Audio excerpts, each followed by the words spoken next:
plupart des hôtes Airbnb vont rater leur été 2026, pas parce qu'ils ont de mauvais logements, mais parce qu'ils n'ont pas touché à 3 réglages dans leurs annonces. Je t'explique tout dans cette vidéo.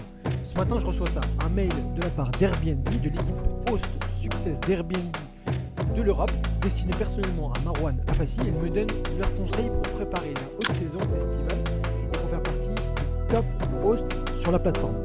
Ce qui est intéressant, c'est que ces conseils s'adressent autant à quelqu'un qui a son premier logement qu'à quelqu'un qui en gère 10, 20, 30, 40. Je vais te décrypter chaque point et te montrer exactement où tu cliques dans Airbnb et te donner ce qu'Airbnb ne te dit pas entre les lignes. Reste jusqu'au troisième conseil, c'est celui que personne n'applique et qui peut te faire gagner 10 à 15% de revenus sur toute la saison. Et tout de suite juste après.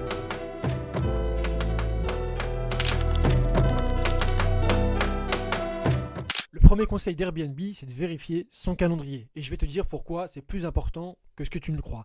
Airbnb m'explique que 3 réservations sur 4 en période de pic, elles se font entre maintenant et le début du check-in. Ça veut dire que si une seule nuit est bloquée par erreur dans ton calendrier, tu perds une réservation réelle en ce moment même. Comment tu vérifies ça? Dans Airbnb, tu vas dans ton annonce, tu cliques sur disponibilité, puis règles de disponibilité. Tu regardes ta fenêtre de réservation et beaucoup d'hôtes la laissent à 3 ou 6 mois sans le savoir. Passe là à 12 mois minimum, c'est très bien comme ça. Deuxième chose, si tu utilises un channel manager pour diffuser sur Booking et en même temps ou sur d'autres plateformes, vérifie que la synchronisation elle tourne correctement, ça c'est hyper important. Il y a des blocages fantômes parfois côté Booking qui polluent souvent ton calendrier Airbnb sans que tu ne le vois. Rentre manuellement sur chaque plateforme et compare tes disponibilités ainsi que tes prix. Le type terrain, c'est que personne ne te donne, c'est que tu peux aller sur AirDNA par exemple et regarder les pics de demande spécifiques à ta ville pour l'été 2026. Les événements locaux, les festivals, les week-ends de pont, mais des tarifs bien au-dessus de ta moyenne sur ces dates précises.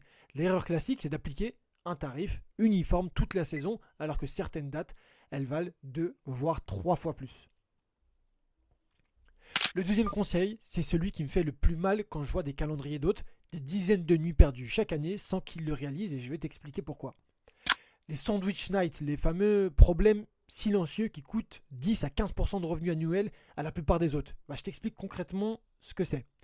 Tu as une réservation qui se termine le mardi soir par exemple, une autre qui commence le jeudi matin, et elle va rester le mercredi de libre. Mais toi, tu as une durée minimale qui est à 2 nuits que tu as imposée. Tu sais, pour des histoires de coûts, pour une histoire d'amortir tes coûts, etc. Le résultat, c'est que mercredi, personne ne peut le réserver. La nuit, elle est perdue définitivement. Donc, c'est mort. Multiplie ça par toute la saison. Tu peux perdre 20 à 30 nuits par an juste à cause de ce problème de réglage. Comment tu règles ça directement de Airbnb? Tu vas dans ton annonce, tu cliques sur disponibilité, tu descends jusqu'à durée des séjours et là tu actives les règles de durée personnalisées. Airbnb elle te permet de créer une règle qui dit si une nuit elle est encadrée par 2 réservations de chaque côté, la durée minimale elle descend automatiquement à une nuit. C'est dans la section règles avancées du séjour. Et ça je te parle de si tu n'utilises pas aujourd'hui un outil de tarification intelligente qui gère ta tarification et tes disponibilités, en tout cas le nombre de nuits minimales. Sur le prix de cette nuit qui s'appelle une nuit orpheline finalement, tu as 2 stratégies. Si ta zone elle est tendue et que la demande elle est forte, tu gardes ton prix normal ou tu montes très légèrement. La nuit, elle se loue quand même parce qu'elle est rare dans le calendrier. Si ta zone elle est plus calme, tu appliques à ce moment-là une petite remise de 10%, c'est ce que je conseille, pour remonter dans les fils de recherche Airbnb et ainsi maximiser les chances qu'elle puisse partir. Le troisième conseil, c'est celui que tout le monde connaît, mais que 90% des autres appliquent mal, et cette erreur, elle leur coûte leur meilleure date.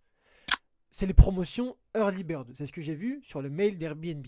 L'idée, c'est quoi? C'est de remplir une partie de ton été maintenant avec une petite remise pour les réservations anticipées. Et ce qu'Airbnb ne te dit pas, c'est le vrai mécanisme derrière. Quand tu remplis 30% de ton été, très tôt, l'algorithme Airbnb voit ton annonce qui performe. Et il te pousse dans les résultats de recherche pour les 70% restants. C'est un levier algorithmique autant que commercial. Comment tu l'actives? Dans Airbnb, tu vas dans annonce, puis tarif, puis promotion. Tu crées une promotion Early Bird avec 10 à 15% de remise pour toute réservation effectuée plus de 60 jours avant l'arrivée. Maintenant, l'erreur que je vois tout le temps et qui fait vraiment mal, c'est des autres qui activent l'Early Bird sur leurs dates premium, les dates sur lesquelles il y a une très forte demande. Le 14 juillet par exemple, ou autour du 14 juillet. Un festival local, un week-end de pont. Ces dates, tu les louerais au prix fort de toute façon. Donc appliquer une remise dessus, c'est jeter de l'argent par la fenêtre, clairement. Donc l'Early Bird, c'est uniquement pour des dates qui sont creuses, les lundis, les mardis, les semaines hors vacances scolaires. Et c'est là que la remise, elle va changer vraiment quelque chose à ta rentabilité à ton taux de remplissage. Donc les 3 actions à faire avant de fermer cette vidéo. En 1, je te résume, tu ouvres ton calendrier sur 12 mois dans Airbnb et tu vérifies qu'aucune nuit n'est bloquée par erreur. Le deuxième, c'est que tu actives les règles de durée de séjour avancées pour combler tes fameux sandwich night que j'appelle automatiquement. Et le troisième, c'est que tu crées une promotion Early Bird de 10 à 15% uniquement sur tes dates creuses, celles qui sont les plus faibles en termes de taux d'occupation. Et l'été, il ne se gagne pas en juillet, ça sera beaucoup trop tard, il se gagne dès maintenant dans tes réglages. Donc si tu as des questions, pose-les en commentaire, je réponds évidemment à tout. Et si tu veux qu'on analyse ton annonce ensemble, moi j'ai créé un outil qui est gratuit, que j'ai mis à disposition, qui audite via Super BNB Academy ton annonce en 90 secondes. Le lien, je le transmets si tu commentes sous la vidéo. N'hésite pas à t'abonner et à partager cette vidéo si tu ne l'as pas déjà fait, si elle t'apporte de la valeur. Je te dis à très bientôt. Moi, c'est Marwan de Rentimo Academy. Je t'apprends à générer des revenus grâce à la sous-location professionnelle et la conciergerie Airbnb en 2026.